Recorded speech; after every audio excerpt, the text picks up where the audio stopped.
something went on here, something went on there. And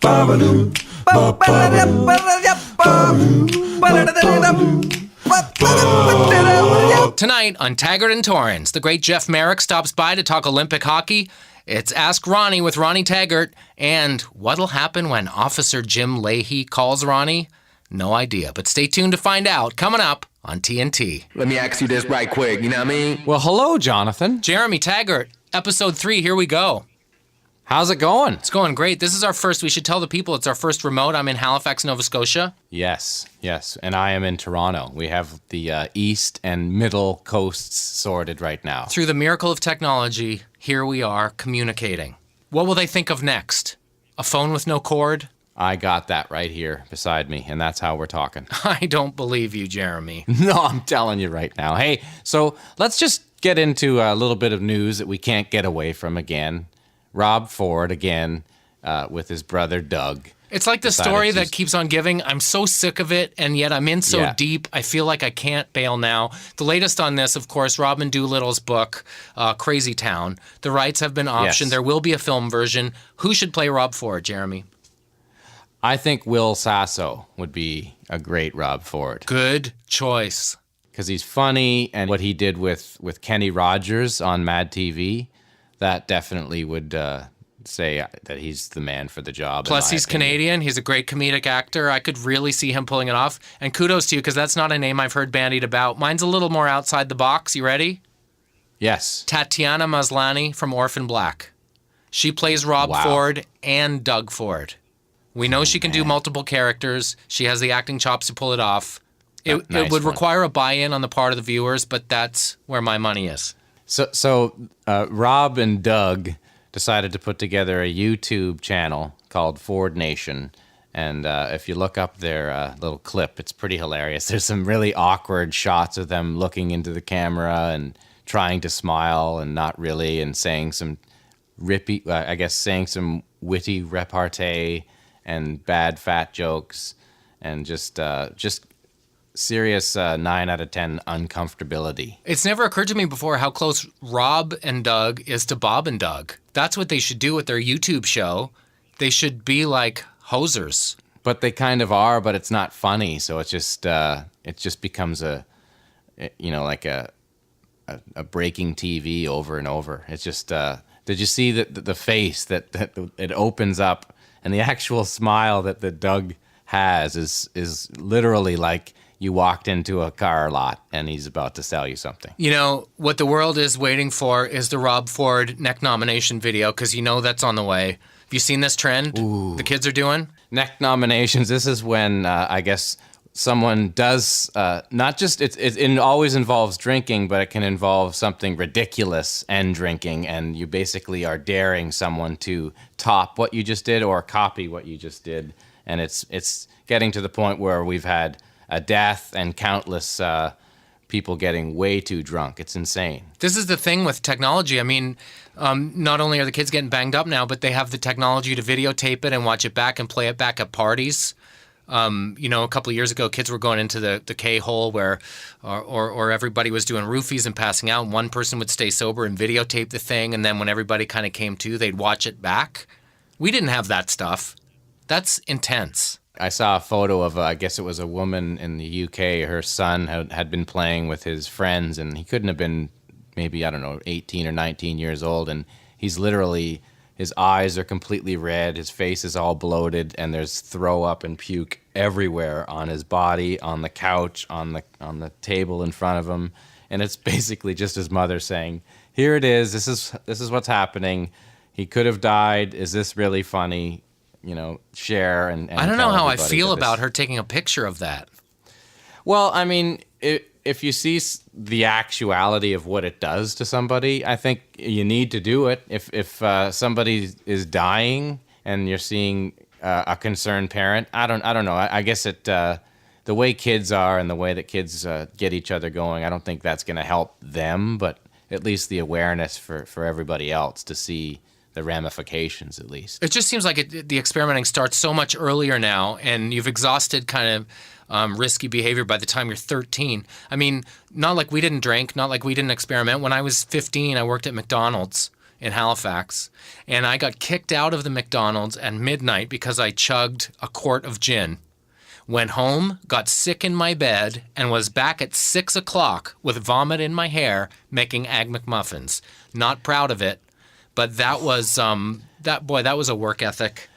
And that's the thing when you're drinking first timer. I remember when I was 14, you don't understand drinking large amounts. You think it's like juice or pop. You just crush it and you don't realize that you're going to be completely wasted. I drank probably when you got the big 2 or 3 liter jug of wine.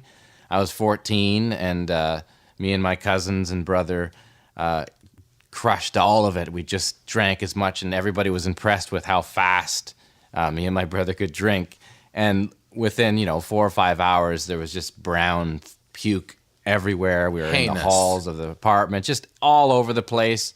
It was just pathetic. The next morning I had, exams and my first understanding of what a hangover is. And just, you don't know the limit. There is no edge. But experimenting is part of being a teenager. Funny story about working at McDonald's on Quimple Road in Halifax. My first day, I was so keen and so eager in my brand new squeaky clean uniform. As part of an initiation, they said, can you take the fry rack across the street to the Petro-Canada to get the wheels aligned?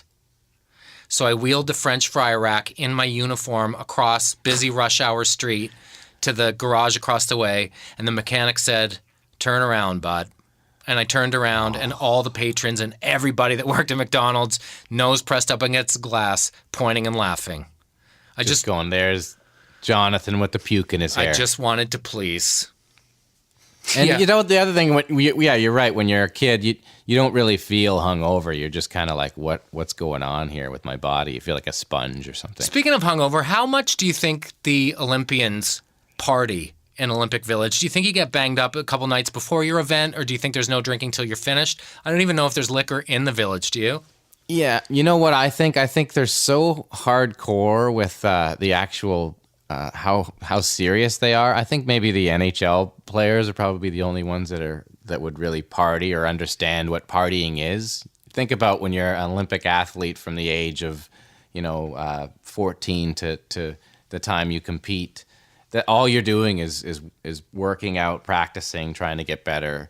I don't think they really know what partying is. So probably, 1 or 2 beers and they're wasted at that point. But generally, I think it's pretty tight ship on that stuff, no? I wonder culturally what Russia's kind of stance is on partying. They have some pretty strict stances on other political issues. But one of my favorite moments from Vancouver was when that guy who hosts The Amazing Race was walking through the thing with the beer, remember? Oh, yeah, yes. That was a distinctly Canadian moment. Obviously, the eyes of the world on the Olympics, the eyes of most Canadians on the hockey. Sounds like the women's side, it's a 2-horse race, Canadians or Americans. That could well be different on the men's side. We happen to have an expert in the wings who can weigh in on this.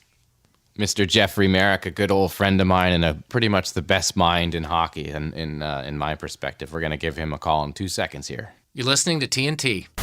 Speaking of the Olympics and hockey and what have you, Jeff Marek on the line from Sportsnet. Hey, Jeff, how you doing? Jonathan, I'm good. Mr. Taggart, how are you, sir? Great to talk to you, Jeff.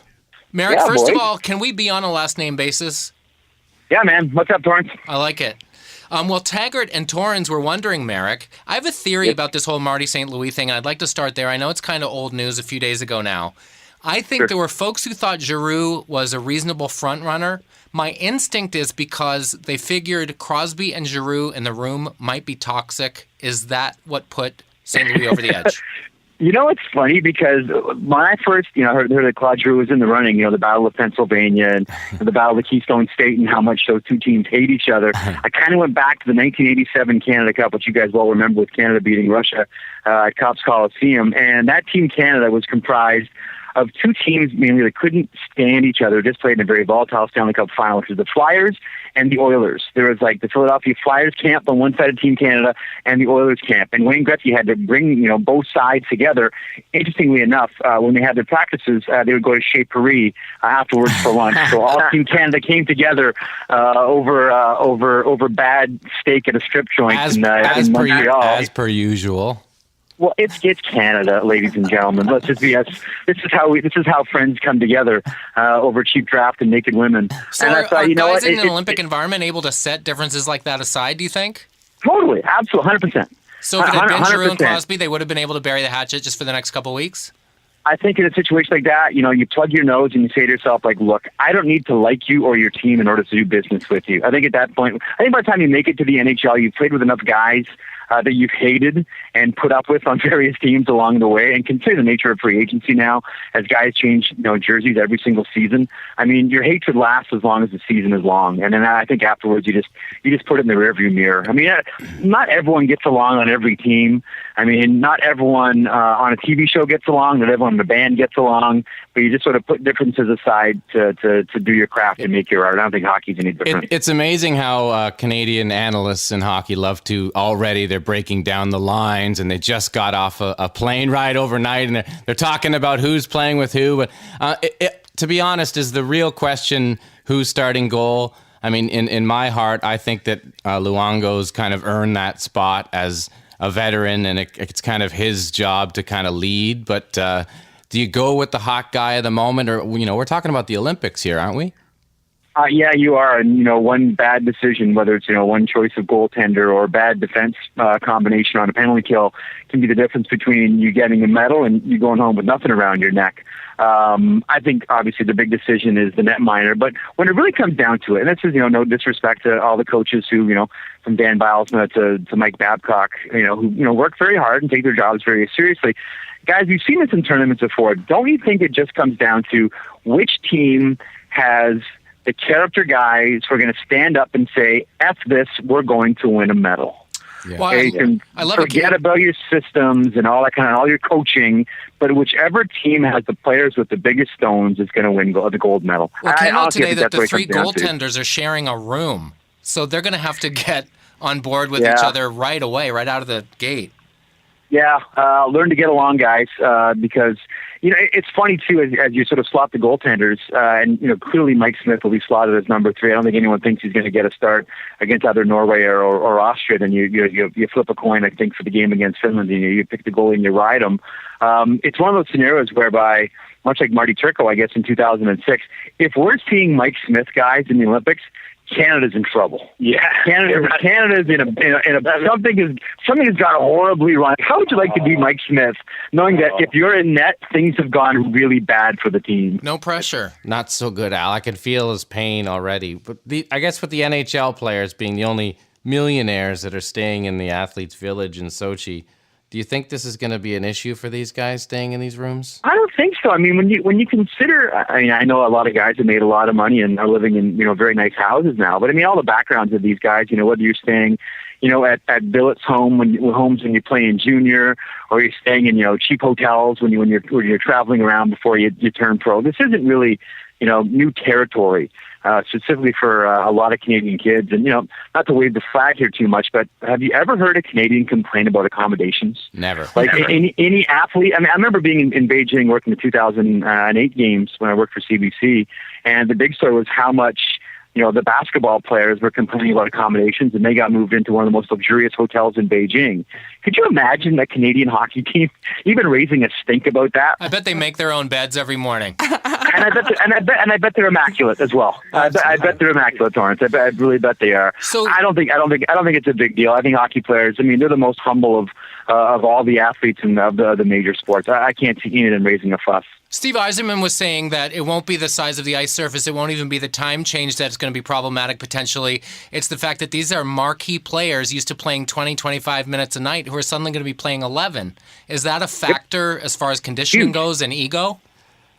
Ego is the big one, and that's why Hockey Canada was very specific about not just taking quality of athlete, but quality of person. And, saying to someone like, let's give me an example here, like a guy like Jamie Benn, who today skated with John Tavares and Patrice Bergeron. That's sort of your tentative fourth line. I mean, these guys, John Tavares is up around 21 minutes a night. So is Patrice Bergeron, and so is Jamie Benn. Playing fourth line duty with Team Canada, you got to go to these guys and say, listen, are you interested in being on Team Canada if you can only play 10 minutes a game? Like, that is definitely part of the conversation you have with these guys. And if they say yes, then hallelujah, we have a spot for you. And if they say no, then you have some problems, and then you need to make, some tougher decisions. And I think that's part of the conversation with a guy like Dan Hanhuse, and that's probably why he's on the team, because he's answered the bell for Team Canada before. I think he's played at 6 different World Championships, and he's fine playing whatever minutes they end up doling his way. And don't be surprised if that number is 0, and he knows that. He knows he'll probably be the scratch, in every game, barring an injury to someone on that blue line, and he's fine with it. And that's probably one of the reasons why he's going above someone else who Hockey Canada may think would raise a stink about having their ice time essentially chopped in half. So we're in Sochi.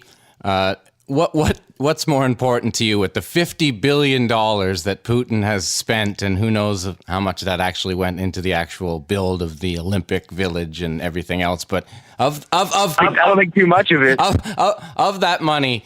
And the amount of pressure that's on the Americans to win gold, is that equal to the pressure of the Canadians to win gold? The fact that this would be the first time to win 2 in a row, and the fact that they haven't done well in foreign soil outside of North America.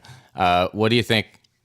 It's absolutely enormous. That's always been the knock on Canada in the Olympics. And when you couple that with the fact that Canada hasn't really done well internationally at the World Junior level. I mean, the Ivan Holinka tournament, they do well at the U18s, they do well at as well.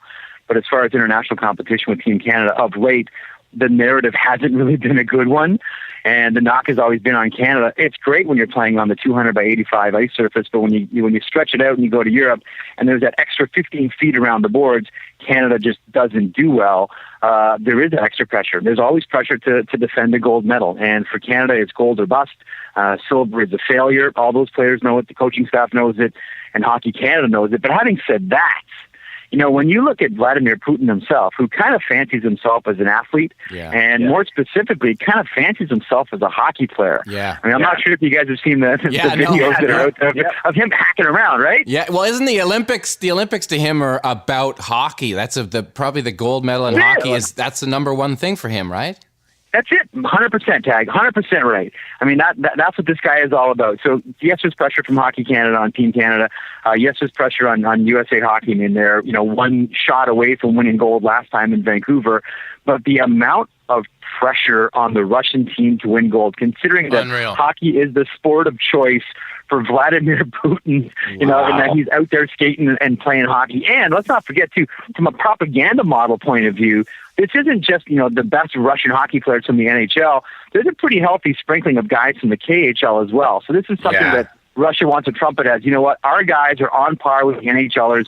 Our league is just as good as the NHL, and we better frickin' win gold or heads will roll in Russian hockey. Might be a little early to be talking about 2018, but I did hear that Jamaica is hoping to mount a men's hockey team in the next couple of coming Olympics. How feasible is that, and how great a reality show is that? A fantastic reality show, and I see a variation or a spin-off of Cool Runnings coming out of it. Hey, I got to give a quick shout-out, and I got to get a quick mention in here. Someone, Torrens, you went to high school with. I'm actually using his phone right now because mine's getting switched over. Who's that? Number 42 on St. Mary's. You went to St. Pat's High School with him. He maintains much of J-Rock is based on him in high school. It's a kind of sideways joke. Big hello from Paul Bromby. No way. Who's my producer. He'll be producing Hockey Central tonight. The original P. Big Biddy. shout-out. Well, that's right. As a matter of fact, Paul Bromby played one half of a 2-person horse costume at a St. Patrick's High School drama production of Joseph and the Amazing Technicolor Dreamcoat.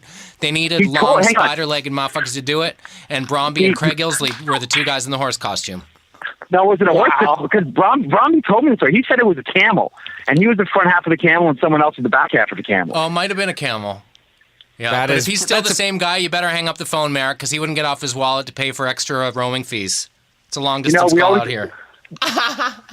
We always say about Paul, he's so cheap, he squeezes the beaver on the nickel toe she squeals. So you're right, I better hang up here. Good to chat with you, Merrick. Thanks for your time, bud.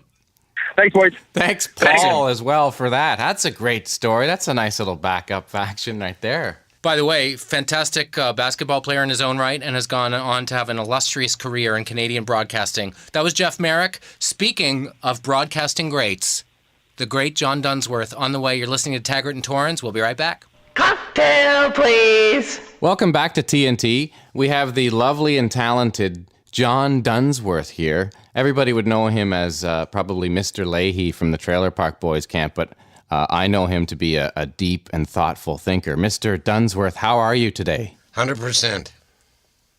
It's almost eerie how much like Jim Leahy John Dunsworth can sound sometimes. To be clear, who are you right now? I'm anyone you want me to be. I'm what you call a shit puppet. Let me start at the start, John. This is surprising to most folks. You're not an avid drinker. I don't like to drink, to be perfectly honest. In your time on this planet, though, you have, on occasion, been known to drink, but not for some time? No, I've been drunk a half a dozen times in my life, and mostly by mistake. How does that happen? Well, the first time it was on a Russian ship, and they gave me some orange juice. And second time, I had just gone to Toronto, and I drank 17 drafts on a bet, and then went out and tried to start a policeman's motorcycle and got thrown in the can. So every time I get plastered, something very untoward happens. So you actually are feeding from a part of your brain that exists, like the way you possibly could act, or the way you do act as Mr. Leahy is believable if you actually were pounding a 40 of liquor. Well, I know that when I have a couple of beer, if I don't fall asleep, I get really fresh with the closest sexual object around, like a table leg will do just fine. But I think that's Leahy's problem. When he drinks, Randy looks good. So if he was sober, it would be over between them. Absolutely. I haven't really heard much that you said since Russian ship. I want to know the circumstances under which you found yourself on a Russian ship and why they gave you orange juice, and was there vodka in it? Like, yes, how did all that happen? There was vodka. Well, I used to live down in South End of Halifax, and my playground was down on the waterfront. Yeah. And I've been arrested many times down there for swinging out over the ships on the ropes that are going up into the silos of the grain elevators, and riding on the conveyor belts. And I mean, the first date I had with my wife, I was a chauffeur for. There was a movie in town, and there was a big star, Kirk Robertson, I think was his name, or something close to that. And it opened here in Halifax for some stupid reason, and I got arrested in the limo down on the docks. Trying to seduce my wife, yes, indeed. Does Officer Jim Leahy have a criminal record? Officer Jim Leahy does have a criminal record. And John Dunsworth, too. John Dunsworth is glad to say that I don't think my fingerprints have made it to Homeland Security. So, but you have been arrested. That's crazy. Yeah, and many times for many different things. And I guess suffice to say, Jim Leahy's character on Trailer Park Boys, you're probably the most unlike that character, with exception to Jonathan Torrens on the whole show, I would think. Well, I don't know. Ricky's brilliant, and he's also very good with his money. He's a proven. Ricky is, but when he talks, it's like it's still you feel that. Well, let's look at the only one that is like himself, and that's JP. You know, he loves fast cars, but I mean, Mike Smith is nothing like Bubbles. I mean, people don't even recognize him on the street. No, not at all. No. But in terms of some of the humor, you know, a couple of drinks into him, you see the similarity, as well as when Rob has a couple drinks. It's like, yeah, I don't know if I'm standing beside Rob anymore, because he just said something that was way too Ricky for me. In a great way. I've been documented before as saying the first couple of seasons I thought that's the most fun I've ever had at work. I don't know if anyone will ever watch this. Yes. When did you know that the show was kind of striking a chord with people? Was there one exchange in particular, or a moment where you thought, oh my gosh, this is landing? Well, Mike Clattenburg has been out on my boat a couple times. One boat that I had was a sailboat, and I think we were out there just relaxing off Peggy's Cove, about a mile off Peggy's. Have you heard this one before? No. And he said, John, he said, you know, you're not going to be able to go, this after season 1, you're not going to be able to go anywhere in North America where someone isn't going to recognize you. And I thought, yeah. Just then a 35-foot, very fast boat went by, circled around us, slowed down. The guy yelled, "Fuck off, Leahy." so I you know, this year I was over, a couple months ago, I was over in Rome and in Finland, and we came through Reykjavik, and every single place we went, somebody was there that came up and said, "Leahy, what are you doing here?" How many times has someone told you to F off since the show started? Well, a lot of people are very polite, and they ask permission. Can I tell you to fuck off? Yes, please, go ahead. Yeah, they do. They say, what is it that Ricky says? Who's Leahy? Knock, knock. Yeah, a lot of people do that. Knock, knock, Leahy. Yeah. A bit. How about something people wouldn't know? You're quite the Scrabble player, from what I hear. Oh, that's nothing. Come on. It is. What's your highest score? 620. And that's like rolling a 300 pretty much in bowling. Well, no? to be fair, that's 620 Canadian. So with the exchange, it's about 500 US. Yes, indeed. It's still all world. I don't even think. Well, I've gotten but more. usually if I can break 400 regularly, I'm happy. If I can go over 500 once in a while, that's cool. As soon as I hit the 620, I hung up my board. I beat you once, and that is a real source of bragging rights for me. Oh, that's good. It's never happened again, and nor will it. It wasn't even a sympathy game. It's interesting. Have you ever? Oh, sorry to interrupt. Have you ever played Scrabble with Randy while on the road? Randy, Pat Roach. Pat Roach doesn't have the concentration of a gnat.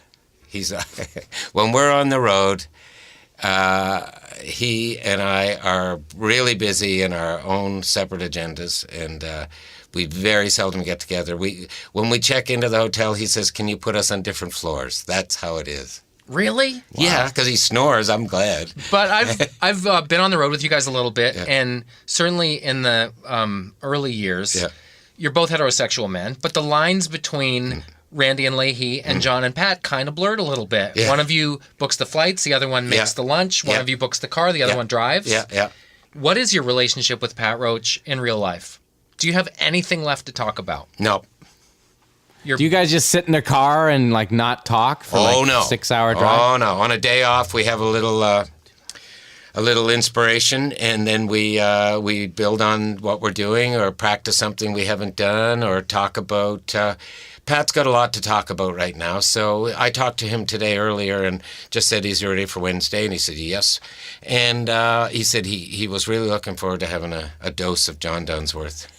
I can't imagine, like, if you guys running through your lines on the highway and then somebody driving beside you and looking and seeing you guys arguing, per se. Like, that would just be too much. Well, in the early days, we did. I was always on him and saying, we got to do this, we got to do that. But we've discovered that we can walk out in front of an audience right now and just sort of ad lib, and it's funnier than the last show. That's a great feeling. Tags, you're not from Halifax, but just to give a bit of context, John is known here as a theater actor for, I'm going to say 40 years. Is that fair? Oh, yeah. And was a casting director in town and stuff like that. A long and impressive career locally. But I think it's safe to say no one's sucked more marrow out of the trailer park bone than you have, and really enjoyed every minute being there. What has the success of a show like this at this stage in your career meant?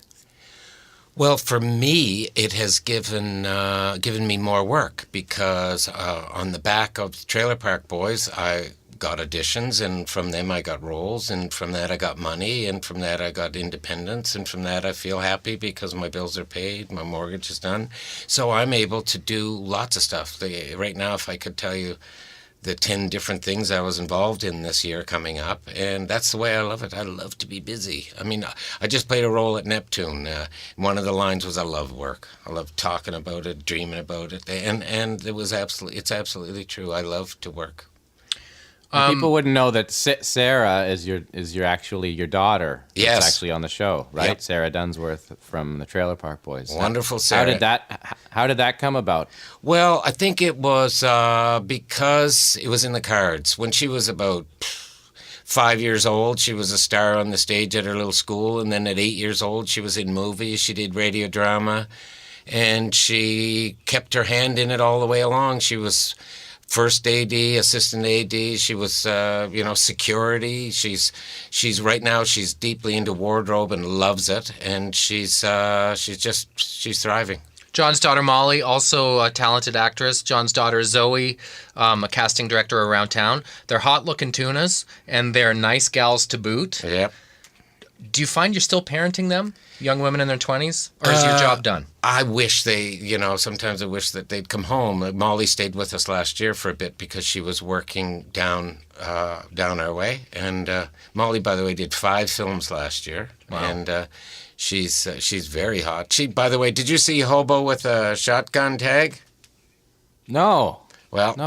I will have to check that out. Yeah, she's a female lead in that, and she's gangbusters. But she's great. I have my daughter Zoe was acting when she was 7, 8 years old, and I sort of hoping someday that when I do get around to it, that I'm going to put her and Molly in a movie. I mean, she's fabulous, and my son Jeff is probably one of the best actors. But he's not interested. He thinks the industry is a pile of horseshit. Well, I always wonder Isn't this. that always the way? It's always the way. I find that the smartest people don't like microphones or cameras. Well, and then there's those of us that do. Yeah. That maybe shouldn't. Yes. Well, but we're not smart. He was in several movies. He was in Scotland, PA here, and the fellow there, the big star, I forget his name, said that if he wanted to come down to L.A., he'd hook him up. And Jeff wasn't interested, and I can see why. I mean, he's a man of the earth right now. He's having so much fun, I can't tell you. Let's talk about your process for acting drunk. We talked a little bit about the fact that you're not a real avid drinker, but you have an interesting philosophy about how to act drunk. Every day my philosophy would be different, but today it would be to act drunk. Well, see, the thing is that drunks have so many different, levels. Like I'd say a joke. The joke is, the first level of drunkenness is, can I buy you a drink? And the second one is, hey, buddy, can you buy me a drink? And the third one is, give me my goddamn car keys. I thought you were my friend. And the fourth one is, I phoned home and she told me not even to bother coming home tonight. And the fifth one is something like, hey, honey, why don't you get a cab, take me back to your place, and I'll show you a night you'll never forget. And the sixth stage goes into George Bush, et cetera, et cetera. I remember you saying, that was amazing. I remember you saying that drunk people, a lot of people when they try to act drunk, they're stumbling all over the place. Whereas your argument was drunk people actually try to pretend they're not drunk. Absolutely. And it's that attempt to hold it together but failing that makes it really convincing. Yeah, it's like crying. Like when people choke back the tears, it's much more, it's more heart-rending than people are going, and I told her that I loved her. And fuck off. Hey, you know what we should do, Tags? Let's call Ronnie and get Officer Jim Leahy to call Ronnie. And you know what I'm saying? The question is, have you ever killed a man? Tags, I know we're about to call Ronnie, and some of the lore around him is a little sensitive, and maybe he'd deny it because he's a little humble. But why don't you tee up a nice little Ronnie story for the people before we get him on the phone? So one winter, I think it was probably early 80s, probably 1983, 82 or something like that. And my dad was, there was a program implemented by Sears when he was working there, a track and field program for the winter. And he was in the senior 60-meter sprint category, and he was practicing in the winter across the street on this dirt road. And he was running up and down it, and it was freezing, like minus 20 right now. And he had these terrible running shoes and these awful, huge baggy pants, jogging pants, and this big coat. And he was just booking down the road, running so fast. And I guess he'd been running for about 30 minutes or something like that, just nonstop. And this was going on all the time. And this one particular night, he'd finished running, and me and Jet were waiting and timing him. And he stopped, and he's like, oh, I got to take a piss. And he goes to the side of the road, and he goes to piss. And all of a sudden, we're behind him while he's facing the other way, pissing. And all of a sudden, piss is going all over the place. And we're like, what the hell's going on? He's like, oh, I froze my cock. I froze the cock hole. My cock hole's frozen. There's piss just going all over the place. I guess because his cock was flying around in the jogging pants. It got all frozen. The end of it was all frozen solid. Let's call Dad. How you doing? This is Officer Jim Leahy. Jim and Lady, how are you doing there, Jim Lady? As an officer now, you're in the call. I can't believe it. Actually, I'm looking for an assistant, and I was hoping that I could get you to come down because I hear you're really good with a shovel. A shovel? What are you? Gonna dig something up or something? This park is going to shit, and I need someone to help me to clean it up. Do you know anything about septic tanks, my friend? Septic tanks? Oh, man, I've never had any experience with them, and I hope I never do. What's cracking, Ronnie? Yeah. Ronnie, I'm going to ask you a question, and then Johnny's going to ask you a question, okay? Sure, no problem. Okay. Do you have a favorite album of all time? Many different artists I love. If you was trapped on a desert island, what you listen to, dog? Anything is good, eh? Any of the old standards if they're done right. I'm a sucker for old melodies and any new melodies. I'm a sucker for melodies. I just love melodies, you know? Somewhere across the sea, somewhere... Yeah, that's not bad. Yeah, you like those? Yeah, that's not bad. You ever heard that? You heard Bobby Darin doing it? Yeah? Yeah, oh, come on. That was one of his biggest hits. I was trying to channel Bobby Darin there. Didn't you get it? Oh, yeah, I get it there. Sounds like he was on drums with Buddy Rich. Listen... In that cut. Oh, really? Buddy Rich plays drums on that? If you listen to it, it sure sounds like Buddy.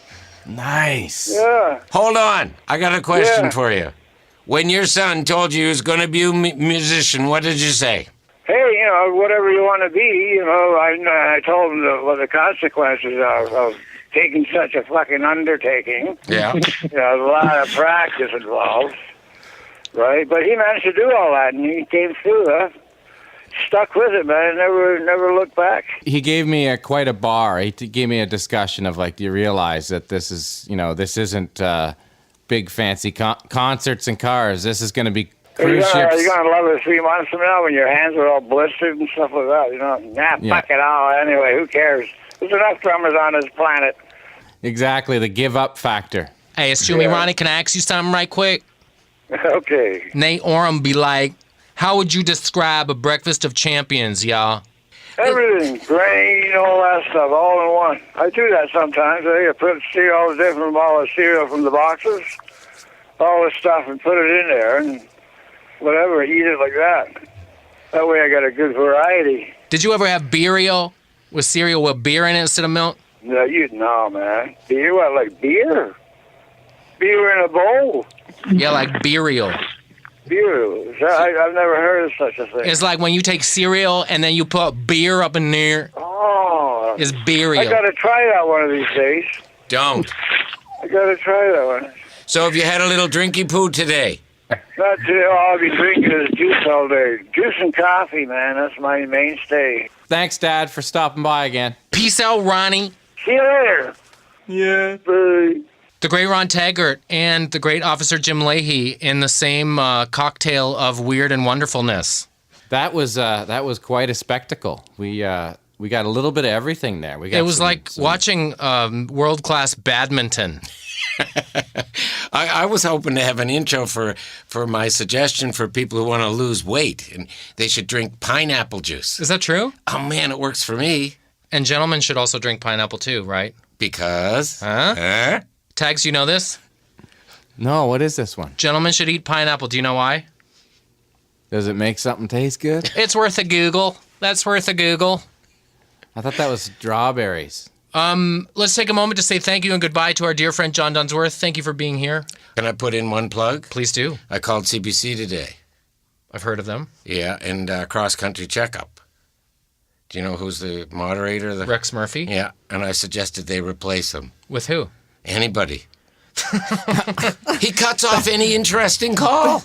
Just like you guys are cutting me off now. I got so many interesting things to say. Well, you can stay if you like. Oh, I want to. Yeah. I want to tell you about crop circles. Tell me about them. Have you seen them? Crop Yeah, circles. what is that? Crop circles. Crop circles You are mean like the messages ones- from the biosphere to help us save the world, and nobody will even bother to interpret them. Have you ever seen a crop circle? No. How do you know they exist? Yeah, I thought they're only on the internet in photographs. You're full of crop. Where's my beer chair? John Dunsworth. That was beautiful. And thanks again, John, for stopping by. Hey, Jonathan. Hey, Jeremy. More TNT coming right up. Tidy's calling you Studley. John Dunsworth, interesting cat, huh? He is a deep, deep thinker. What a great guy. And a serious guy. It is kind of blurred lines between John and Jim Leahy, and it's kind of the case with a lot of the people on Trailer Park Boys. John's a really deep, smart, academic cat. And you know how they say in music you have to be able to play the guitar badly?